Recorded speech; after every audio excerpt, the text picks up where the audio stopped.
Nous tenons ce conseil municipal ce soir dans des circonstances un petit peu particulières du fait du confinement. Donc le public ne peut pas être accueilli, non pas parce que la séance n'est pas publique, mais parce que le fait de se rendre à un conseil municipal ne fait pas partie des dérogations possibles. Nous n'avons pas souhaité utiliser la salle du conseil habituelle pour avoir plus d'espace et respecter le mieux possible le protocole sanitaire. Néanmoins, la séance nécessite d'être enregistrée pour pouvoir établir le procès verbal. Et par ailleurs, ça nous permettra aussi de mettre l'enregistrement de cette séance sur le site de la ville. Alors ce sera en différé, ça n'est pas en direct, mais les habitants qui auraient souhaité se rendre à ce conseil pourront écouter les débats de ce soir. Et avant d'aller plus avant, je vous propose de rendre hommage à Samuel Paty. Nous souhaitons effectivement lui rendre hommage ce soir. C'est un professeur d'histoire géo à Conflans-Sainte-Honorine qui a été lâchement assassiné le 16 octobre dernier pour avoir enseigné la liberté d'expression et d'opinion à ses élèves. L'assassinat d'un enseignant pour le seul fait d'accomplir sa mission porte atteinte aux valeurs fondamentales de la République, que sont la liberté d'expression, la liberté de conscience et la laïcité. Nous souhaitons exprimer notre soutien et notre profonde solidarité à l'ensemble du corps enseignant qui travaille au quotidien pour accompagner la jeune génération dans l'autonomie du jugement et de la réflexion.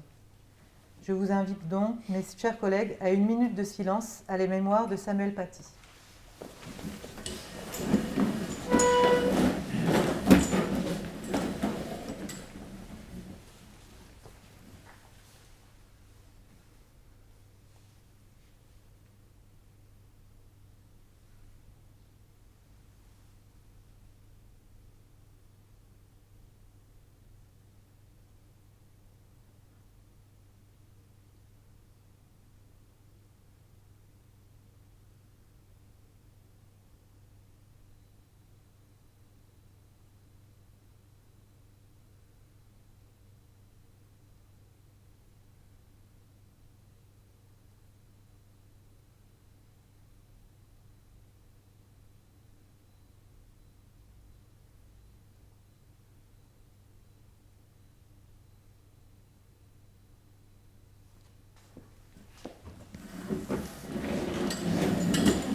Bien, l'ordre du jour et les rapports vous ont été transmis dans le délai réglementaire.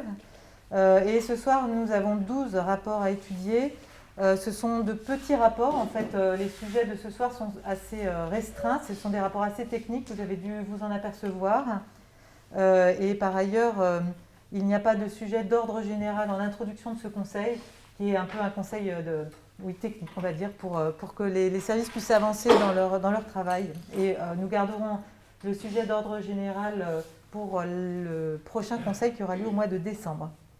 Donc, ce soir, M. Ahmed Karfak m'a donné pouvoir et Mme Cécile Trébou a donné pouvoir à M. Cocheril. Et je vous propose de désigner comme secrétaire de séance Mme Marie Ballet. Voilà, donc on va procéder à l'étude des différentes délibérations. Donc pour la première délibération, Loïc Ravodet. Oui, donc exonération de la redevance d'occupation du domaine public applicable aux terrasses et aux artisans taxis pour 2020. Donc la crise sanitaire de la Covid impacte fortement les entreprises, commerçants et artisans implantés sur le territoire. Dans ce contexte, la ville souhaite apporter son soutien aux acteurs locaux. Donc, il est rappelé que par une délibération du 6 juillet dernier, le conseil municipal a adopté un abattement de 25% applicable au montant de la taxe locale sur la publicité extérieure de l'année 2020.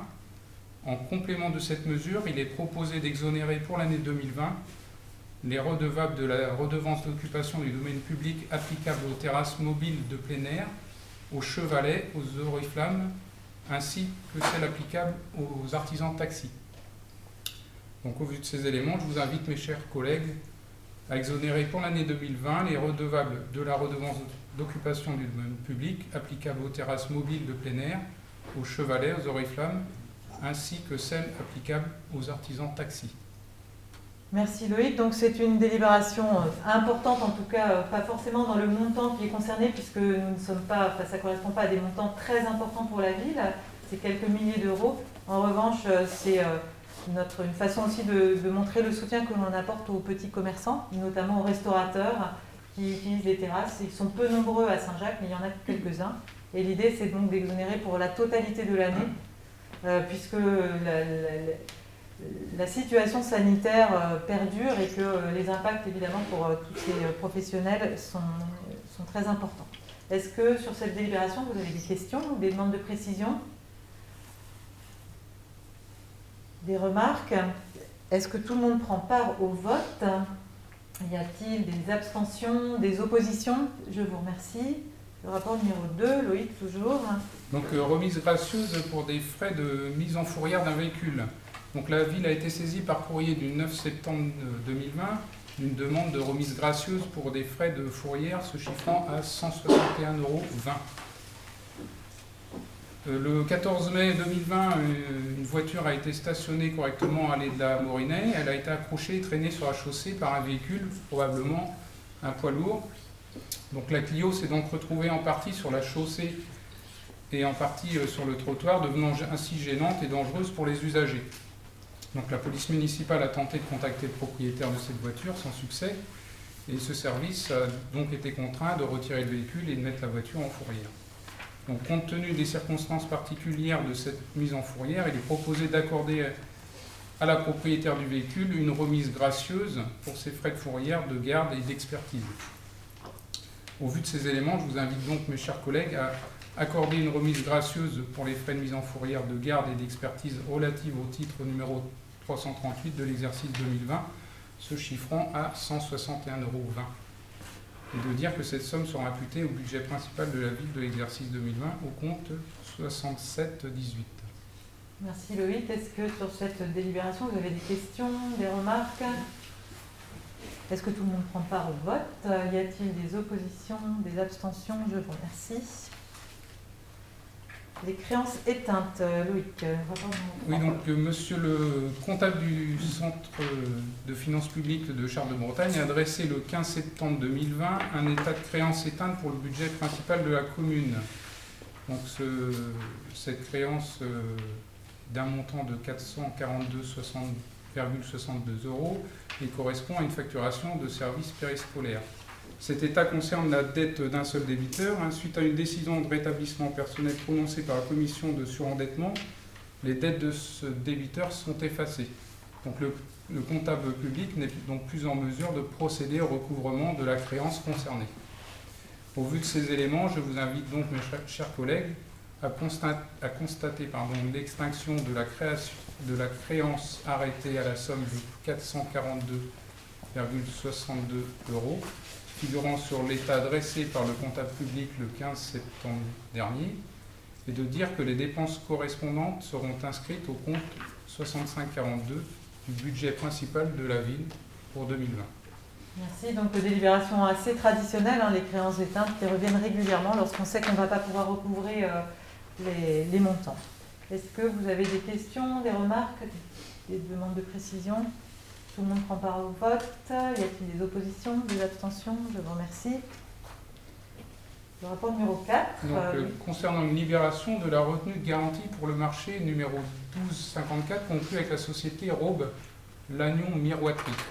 Donc en 2012, la ville de Saint-Jacques a conclu avec la société Robe Lannion Miroiterie un marché de travaux numéro 1254. C'était un lot de serrurerie métallique dans le cadre de la construction de la nouvelle mairie.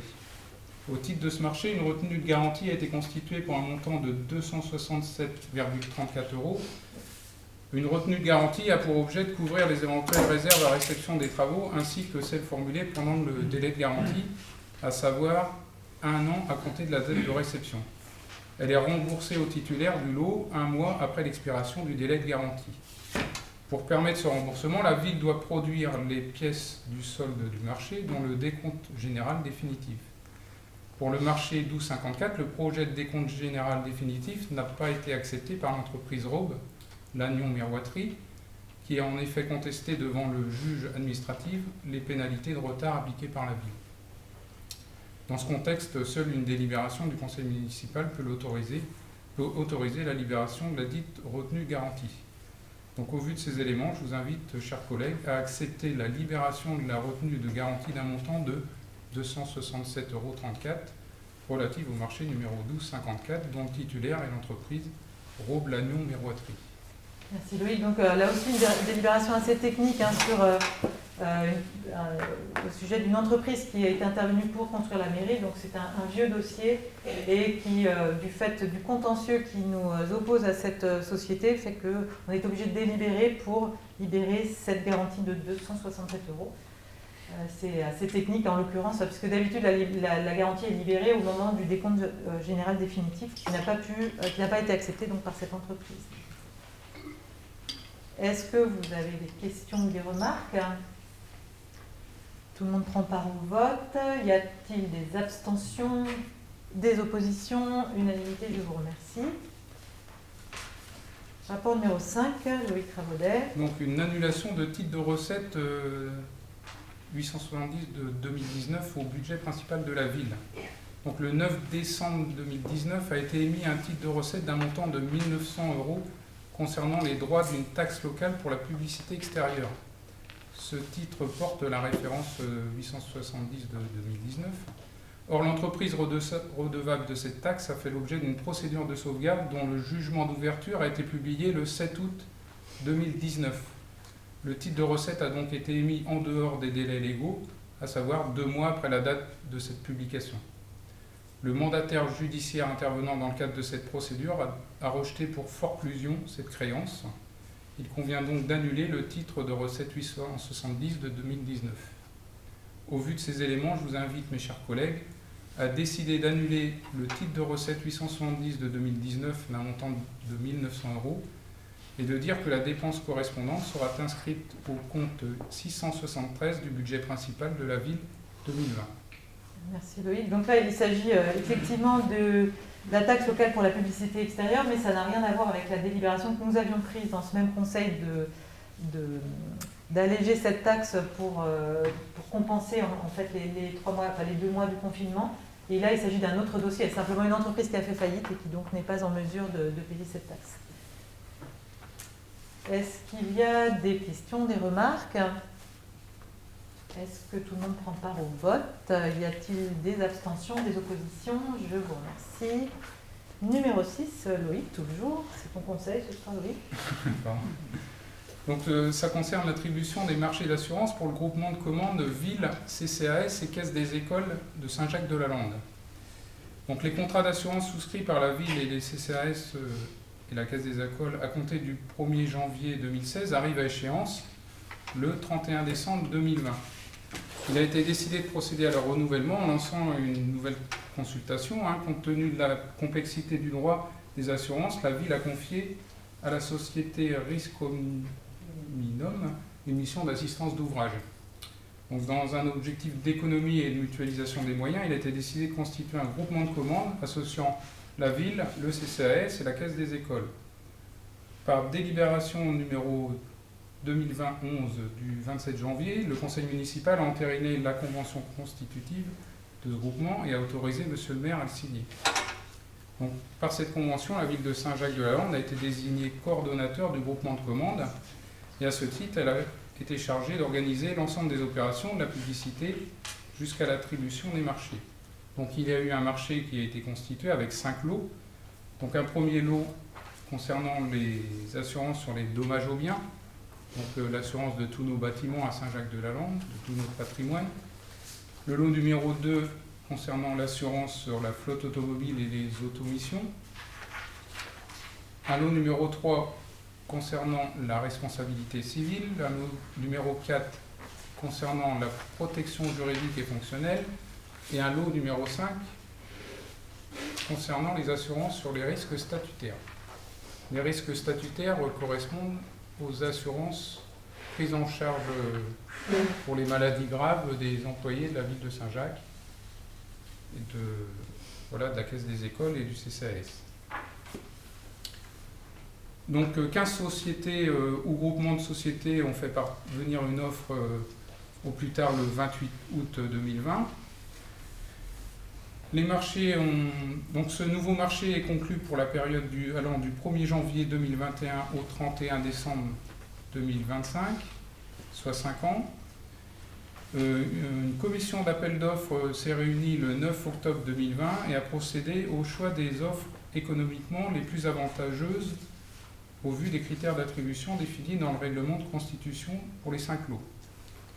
Donc, a été retenu pour le lot numéro 1, pour les dommages aux biens, la SMA CL Assurance, donc avec un coût annuel pour la ville de Saint-Jacques, une prime annuelle de 34 010 €. Pour le CCAS, une prime annuelle de 168,52 €. La Caisse des écoles n'étant pas concernée par les dommages aux biens, bien évidemment, puisqu'ils n'ont pas de bâtiment. Le lot numéro 2, donc en ce qui concerne la flotte auto et les automissions, donc c'est Groupama Loire-Bretagne qui a été retenu pour une prime annuelle de 13 681 €. En ce qui concerne la flotte auto, en ce qui concerne les missions auto, alors ce qu'on appelle les missions auto, ce sont la prise en charge, l'assurance lorsque vous allez en déplacement, que ce soit les agents de la ville de Saint-Jacques ou les membres du conseil municipal. Donc pour une prime annuelle de 628 €, pour le CCAS, une prime annuelle de 276 € et pour la Caisse des écoles, une prime annuelle de 276 €. Pour le lot numéro 3, a été retenu le groupement Areas et Penas pour une prime annuelle de 4 707,85 € en ce qui concerne la ville. En ce qui concerne le CCAS, une prime annuelle de 382 € et en ce qui concerne la Caisse des écoles, une prime annuelle de 273 €. Pour le lot numéro 4, protection juridique et fonctionnelle, donc c'est le groupement Cham et Sofaxis qui a été retenu. Pour une prime annuelle pour la ville de Saint-Jacques de 1149,40 €, pour le CCAS, une prime annuelle de 184,29 € et pour la Caisse des écoles, une prime annuelle de 184,29 €. Enfin, pour le dernier lot, pour les risques statutaires, c'est-à-dire la prise en charge des accidents de travail et maladies professionnelles, donc il a été retenu pour la ville de Saint-Jacques, le CCAS et la Caisse des écoles, un taux d'accident de travail et de maladie professionnelle de 1,42% de la masse salariale. Et en ce qui concerne l'assurance décès, un taux de 0,20% de la prime de la masse salariale. Excusez-moi. Donc au vu de ces éléments, je vous invite, mes chers collègues, à autoriser Madame la maire à signer les présents marchés ou tout autre document relatif à ces marchés, y compris tout avenant dans la limite d'un montant de 5% par rapport aux marchés initiaux avec les sociétés ci-dessus énumérées. Préciser qu'en tant que coordinateur du groupement de commandes et conformément aux termes de la convention établie, Madame la maire signera aussi les marchés du CCAS et de la Caisse des écoles. Et préciser que les dépenses seront imputées en ce qui concerne la ville de Saint-Jacques sur le budget principal de la ville. Merci Loïc. Sur ce nouveau marché pour les assurances de la ville, est-ce que vous avez des questions, des remarques? Est-ce que tout le monde prend part au vote? Y a-t-il des abstentions, des oppositions? Le rapport est adopté, je vous remercie. Nelly Le Chapelain, le rapport numéro 7. Donc, il s'agit d'une décision modificative numéro 1 pour le budget de l'EPI Condorcet 2020. Donc, l'EPI dispose d'un budget annexe qui a été approuvé le 27 janvier 2020 par délibération du conseil municipal et d'un budget supplémentaire voté le 6 juillet dernier après l'approbation du compte administratif 2019 et qui a permis d'intégrer le résultat de clôture 2019. Il est proposé ici de procéder à des ajustements budgétaires via une décision modificative. Donc il s'agit en fait de réintégrer, de prendre en compte la correction d'un rattachement de produits à l'exercice 2019 dans le cadre des refacturations qui a été surévalué, des refacturations des différents coûts de gestion de l'équipement, de refacturation des frais, notamment les fluides, etc. La réduction de crédit de prestation de service est de 2200 €. Donc on a une diminution des charges à caractère général de 2200 € et une augmentation des charges exceptionnelles de 2200 €. Donc je vous propose d'approuver la décision modificative numéro 1 du budget de l'EPI Condorcet telle qu'elle est présentée ici. Merci Nelly. Est-ce que vous avez des questions, des remarques? Est-ce que tout le monde prend part au vote? Y a-t-il des oppositions, des abstentions? Unanimité, je vous remercie. Rapport numéro 9, Alice Pfeiffer. Non. Ah, pardon. Le 8 d'abord. Le 8. On me l'a chippé. Donc il s'agit ici, comme chaque année, d'organiser le recensement de la population chaque année depuis 2011, depuis que la ville de Saint-Jacques a franchi le seuil de 10 000 habitants. Donc un échantillon de la population est recensé, comme je le disais, chaque année. Le recensement de la population communale est prévu cette année entre le 21 janvier et le 27 février. Pour mener à bien le recensement, la commune doit prévoir la désignation d'un coordonnateur communal, interlocuteur privilégié de l'INSEE pendant la campagne. Comme pour les campagnes précédentes, compte tenu de la charge que représente cette mission, la ville procédera via des arrêtés du maire, de la maire, à la désignation de 2 coordonnateurs parmi les agents municipaux. Cette mission, s'ajoutant aux autres tâches effectuées par ces agents dans le cadre de leurs fonctions habituelles, ils bénéficieront d'une augmentation de leur prime indemnité de fonction suggestion expertise IFSE sur les mois de janvier et février 2021. Par ailleurs, la ville de Saint-Jacques doit prévoir la désignation d'un correspondant du répertoire d'immeubles localisés chargé de tenir à jour la base de données d'adresse. Comme pour les missions précédentes, ces tâches s'ajoutant aux missions, l'agent bénéficiera également d'une augmentation de son IFSE pour les mois de janvier et février. Il s'agit enfin de recruter 3 agents recenseurs d'ici la fin de l'année. Il est proposé de fixer la rémunération nette des agents recenseurs de la manière suivante. Un forfait de 75 € pour la tournée de reconnaissance, feuilles de logement, papier ou dématérialisées, y compris les feuilles de logement non enquêtées, 4,60 € par feuille. Séance de formation, 30 € par séance. Et indemnité de déplacement, forfait de 120 €. En contrepartie, la ville percevra une dotation forfaitaire allouée par l'État au titre des opérations de recensement. Merci Françoise. Vous avez donc corrigé peut-être les 2 petites erreurs matérielles sur le rapport, puisque c'était l'année 2021 et non pas l'année 2020. Sur à chaque fois qu'il y a 2020, en fait c'est 21. Sur la première feuille, sur le recto comme sur le verso. Et j'en profite pour dire aussi que sur le marché d'assurance aussi, il y avait de la même façon, on a du mal à passer à 2021. Enfin, puisqu'il s'agit, c'était 21, 25, c'est ça, hein, les dates, je l'avais bien dit à l'oral, mais il y a une petite erreur matérielle sur le rapport. Alors, sur ce rapport concernant la désignation des 2 coordonnateurs communaux, y a-t-il des questions ou des remarques? Est-ce que tout le monde prend part au vote? Y a-t-il des oppositions ou des abstentions? Je vous remercie. Donc, cette fois-ci, Alice. Oui, donc le rapport numéro 9, il s'agit d'une proposition d'acquisition d'une parcelle située à la Basse-Chevrolet.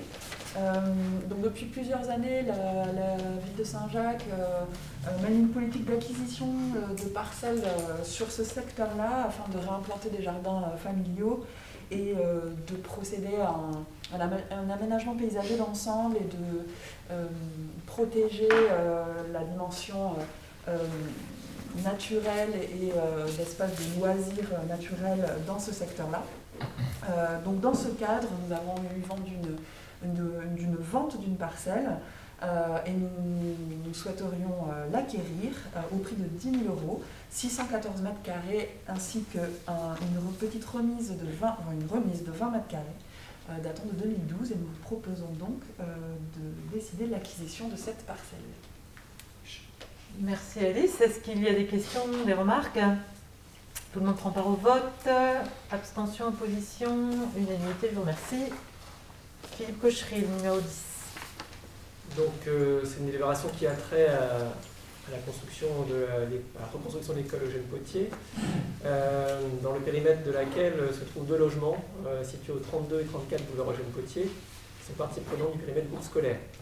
Donc je ne reviens pas sur le projet de démolition et de construction de l'école, parce qu'on l'a abordé avant l'été, avec la présentation du nouveau projet. Là, il s'agit plutôt d'une délibération plus technique pour pouvoir procéder ensuite aux travaux. Donc ces 2 logements 32 et 34 sont au périmètre, et le logement 32 boulevard Eugène Potier constitue le dernier logement de fonction communale qui était toujours affecté à une institutrice, en 2019-2020, mais qui a déménagé avant la rentrée scolaire de cette année. La désaffectation du bien est donc effective. La préfète a mis un avis favorable pour cette désaffectation, et donc le logement et l'élection d'assiette foncière peuvent être intégrés à l'opération. Les 32-34 ont vocation à être démolis dès l'année prochaine, pour permettre ensuite le déroulement des travaux de démolition et d'abord de construction de la nouvelle école, de démolition ensuite de l'ancienne. Donc au vu de ces éléments, je vous invite, mes chers collègues, à constater que le bien situé 32 rue Eugène Potier n'est plus affecté au logement de fonction des instituteurs à compter du 31 août 2020, et autoriser Madame la maire ou son représentant à signer tout document à intervenir en rapport avec cette désaffectation. Merci Philippe. Y a-t-il des questions ou des remarques? Est-ce que tout le monde prend part au vote? Y a-t-il des oppositions ou des abstentions? Unanimité, je vous remercie. Alice Pfeiffer pour la numéro 11. Oui, donc le rapport numéro 11, il s'agit d'une parcelle qui a fait l'objet d'une préemption de la part de la SAFER. En fait, dans la Société d'aménagement foncier et d'établissement rural. Donc c'est une parcelle qui se situe en zonage N, donc naturel au PLUI. Dans le cadre de ces zonages-là, ce n'est pas la commune qui peut préempter, mais bien la SAFER. Donc la commune a demandé à la SAFER de réaliser une préemption sur cette parcelle. Pourquoi? Parce que cette parcelle se trouve sur un secteur de protection, espace d'intérêt paysager, et également sur le secteur d'une OAP au PMI, visant à pérenniser les activités agricoles et à développer les activités de maraîchage et de loisirs. Afin de conforter cette destination sur cette parcelle et d'aller dans le sens de cette protection, nous avons donc demandé à la SAFER de préempter, et nous devons désormais racheter cette parcelle auprès de la SAFER au prix de 6 727,25 €. Et je vous propose donc de décider l'acquisition de cette parcelle. Merci. Des remarques, des questions? Tout le monde prend part au vote. Y a-t-il des oppositions ou des abstentions? Unanimité, merci. Le dernier rapport est la revue des décisions qui ont été prises dans le cadre des pouvoirs que vous m'avez conférés, délégués. Donc il s'agit principalement de signature de marché et de renonciation à l'exercice du droit de préemption sur certaines ventes. Est-ce que vous avez des questions sur ce compte rendu qui n'appelle pas de vote? Bien, donc je vous remercie nous en avons fini avec l'étude des rapports. Donc je vais prendre le temps de répondre aux 2 questions qui m'avaient été posées dans le conseil municipal précédent. Alors la première question concernait concernait l'offre de santé sur le bourg et la position de la ville et dans quelle mesure on pouvait accompagner cette réflexion.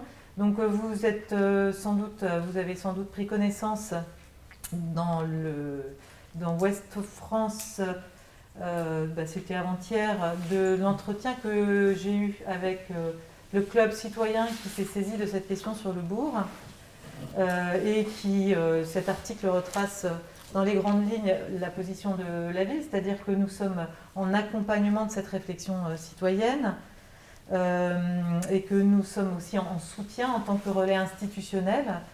Nous sommes en parallèle aussi, on travaille avec d'autres acteurs qui pourraient éventuellement être intéressés, et en particulier, entre autres, pas seulement, mais des professionnels médicaux lorsqu'on les connaît, mais c'est vrai que dans la ville n'a pas vocation à être en lien avec de nombreux professionnels médicaux, mais enfin on reste très ouvert à les rencontrer s'ils se signalaient.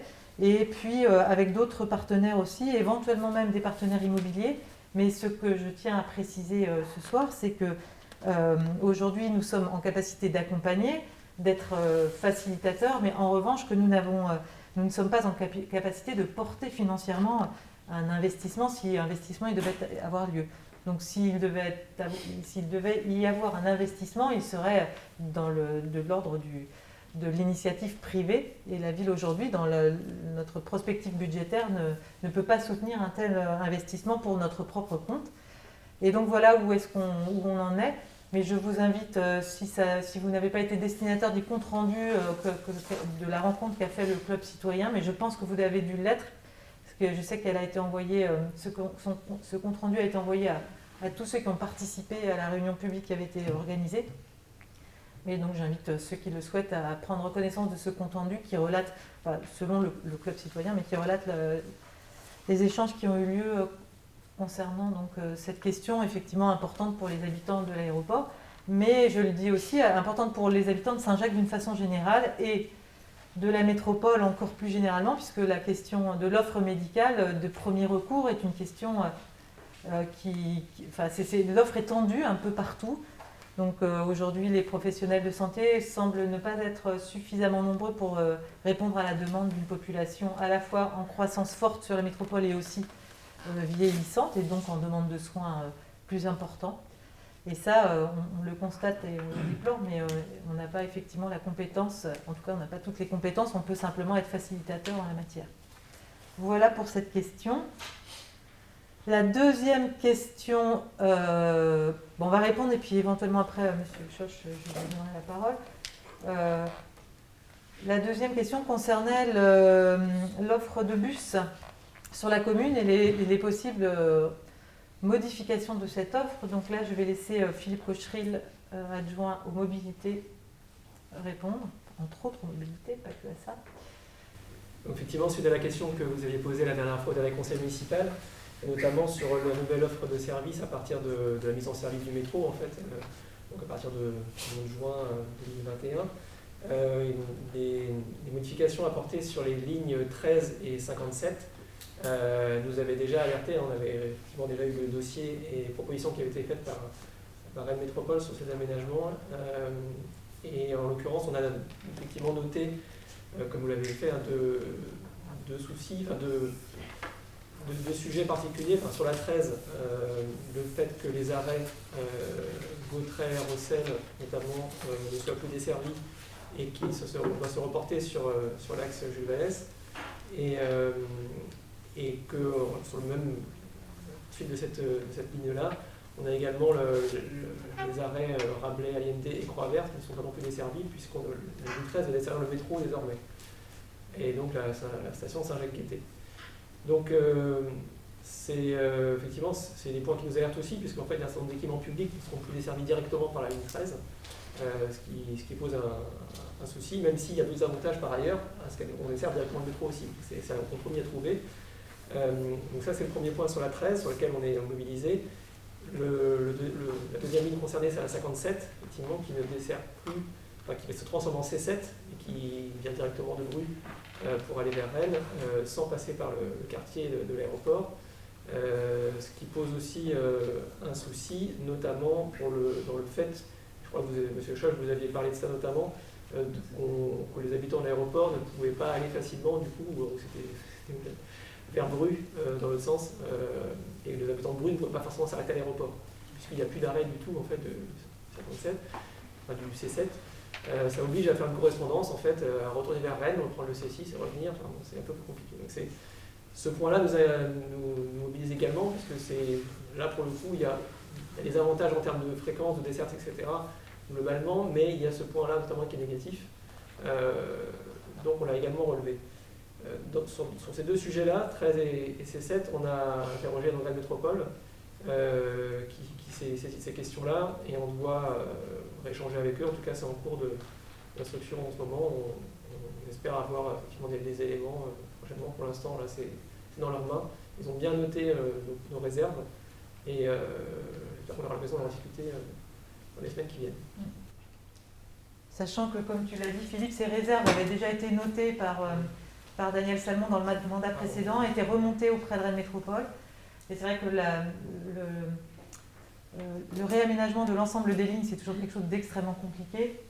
On espère néanmoins qu'en appuyant sur nos demandes, on pourra faire évoluer ces nouveaux tracés qui ont effectivement les impacts que tu as décrits.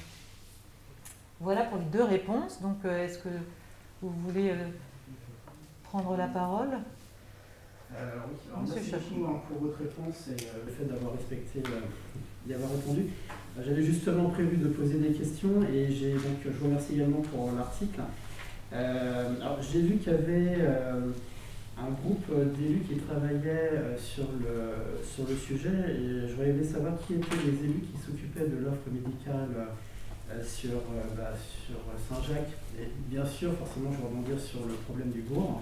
Et quel est éventuellement l'échéance ou le rétroplanning par rapport à cette étude? Parce que je crois que j'ai lu qu'il y avait une étude globale sur l'intégralité de la commune, mais quelles sont les échéances sur la remise de cette étude pour qu'on puisse la consulter, puis voir quelle est la problématique et quelles sont les solutions. J'en ai plusieurs autres questions, mais il y a également la question du centre médical qui est évoqué à la Courrouze. Donc, est-ce que vous êtes en relation avec les médecins qui vont s'installer là-bas? Est-ce que c'est un projet privé? Est-ce que c'est public? Et puis la question que je vous posais, c'était comment comptez-vous préserver l'offre médicale au bourg, là, vous travaillez dessus. Et là, j'ai vu, j'ai reçu comme tout le monde un mail d'habitants qui s'inquiètent. Et il y a certaines questions qui sont quand même, je pense, très importantes auxquelles il va falloir que nous puissions répondre, tous, j'entends, notamment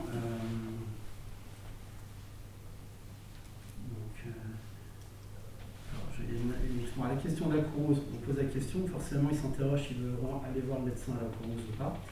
La question sur les bâtiments, donc vous aviez répondu sur le fait que la commune ne peut pas investir. Mais néanmoins, est-ce qu'avec les partenaires type promoteurs, agences immobilières, etc., il n'est pas possible d'accompagner les porteurs de projets justement dans un montage qui resterait privé mais qui serait soutenu quand même par la municipalité pour justement favoriser un projet qui permettrait de maintenir cette offre au bourg. Sachant que, j'insiste encore, je sais que la problématique est globale, mais si on a vraiment le départ de ce médecin, j'ai vraiment peur par rapport à la pharmacie et à l'animation du bourg. Si en plus on nous supprime la ligne 57, je pense que ça va être la mort claire du bourg. Voilà, merci pour vos réponses. Alors, concernant la première partie de vos questions, donc concernant les élus travail, oui, et il n'y a pas de liste puisqu'il ne s'agit pas d'une commission officielle, simplement de travail entre élus, et donc et il n'y a pas d'élus à la santé, donc c'est moi qui porte ce dossier-là. Donc si les interrogations peuvent mettre, je peux être destinatrice des interrogations que vous pouvez avoir. Concernant l'étude dont vous parlez, en fait, il s'agit, alors pour le moment les choses ne sont pas bouclées, donc c'est la raison pour laquelle je n'en ai pas parlé officiellement, mais il s'agit plus d'une étude d'opportunité pour un éventuel promoteur que d'une étude comme on pourrait le faire dans une étude par un assistant à maîtrise d'œuvre indépendant, etc. Donc en fait l'idée est de savoir est-ce qu'à Saint-Jacques aujourd'hui un promoteur aurait intérêt à construire un bâtiment qui accueillerait des médecins, c'est-à-dire est-ce qu'il y aurait suffisamment de médecins à y venir, etc. Bon, moi je suis assez optimiste, peut-être, j'espère pas à tort, mais parce qu'on est quand même en cœur de métropole, on est loin d'être dans le cas des communes qui sont très touchées par la désertification médicale, même si je comprends bien l'inquiétude des habitants de l'aéroport et je comprends aussi l'inquiétude de certains habitants du quartier de la Morinais qui s'inquiètent de voir leurs médecins partir à la retraite et qui ont des difficultés à trouver des rendez-vous. N'empêche que, pas très loin de chez nous, en bus, à quelques kilomètres, alors certes c'est moins confortable que le médecin qui est ouvert toute la journée, mais enfin on est en capacité de pouvoir trouver d'autres médecins généralistes, et donc on n'est pas dans une situation aussi terrible que peuvent l'être certains territoires ruraux où là il s'agit de désertification ou de médecins qui se retrouvent à des dizaines et des dizaines de kilomètres. Donc voilà la situation. Donc effectivement, au fur et à mesure, mais là il est bien trop tôt pour en parler, l'idée n'est pas de cacher quoi que ce soit, hein, simplement de vous dire l'état de notre réflexion et de nous, nos compétences en la matière, c'est simplement l'accompagnement, utiliser, enfin, nous pouvons être des relais institutionnels et puis comme nous le faisons pour le logement aussi, nous pouvons être en lien avec des promoteurs de façon à les inciter ou à leur faciliter les choses en matière foncière de façon à ce qu'ils puissent avoir ce genre de projet. Mais pour le moment, sachant que justement l'étude n'a pas été faite, il est bien difficile de vous dire si il y aurait une opportunité ou pas.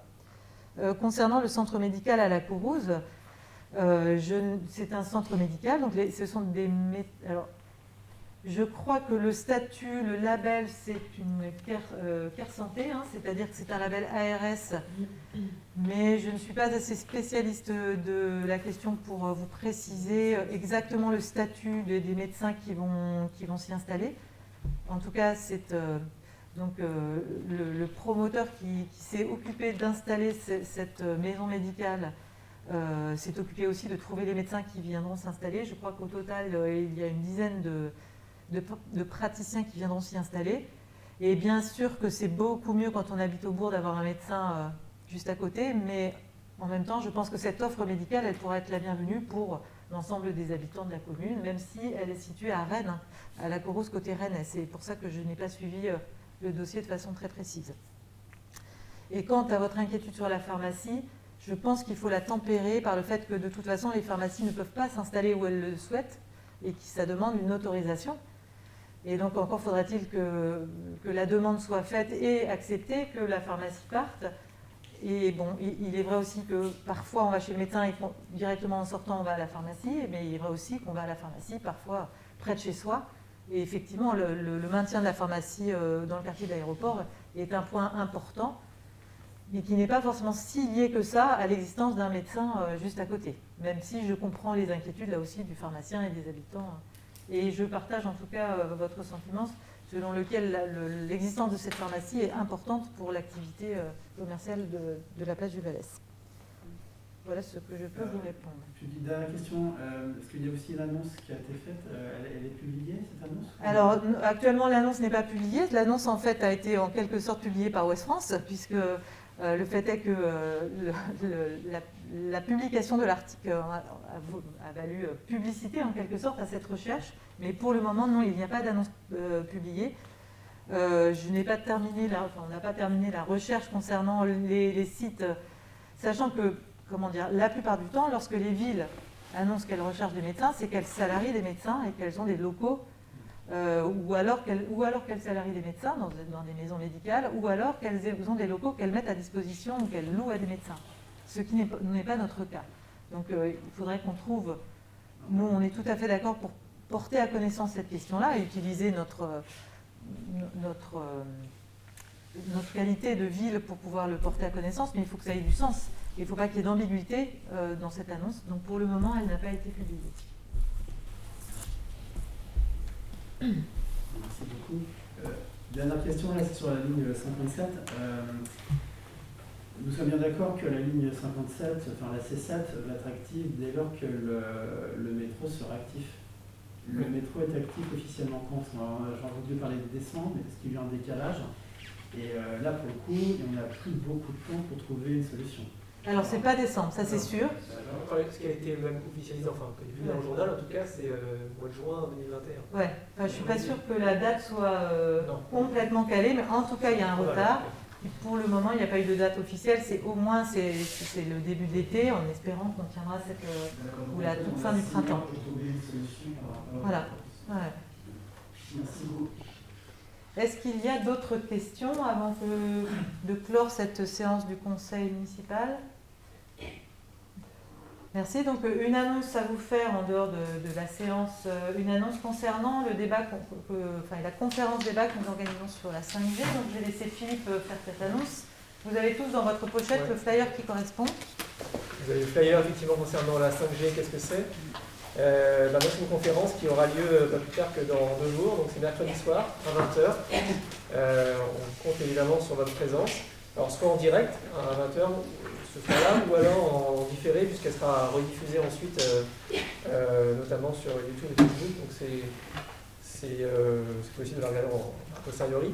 Mais l'avantage d'être en direct, c'est aussi que vous pourrez poser des questions, notamment par ces canaux-là, que sont YouTube et Facebook, remonter des questions par mail à la mairie, avant la conférence ou pendant, et qui seront prises en compte pendant le débat, avec nos 3 experts qui viendront, Yves Louette, Yves Le Drian et Jean-François Marchandise, qui sont spécialistes chacun dans un domaine, notamment, alors, le premier Yves Louette, c'est sur vraiment les aspects techniques des télécoms et de la 5G en particulier.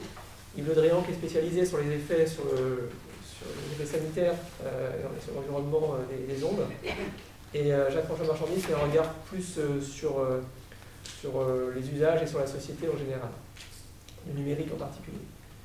Donc ces 3 experts-là vont pouvoir nous éclairer en fait, pour avoir un débat et notamment des informations neutres et objectives sur ce sujet-là, qui alimentent beaucoup de fantasmes et de rumeurs, mais dans un sens comme dans un autre. Donc l'idée pour nous, c'est d'organiser un débat démocratique et d'essayer d'informer les habitants au mieux de ce que la technologie 5G va apporter à partir assez prochainement, puisque c'est ce qu'on risque de déployer d'ici la fin de l'année.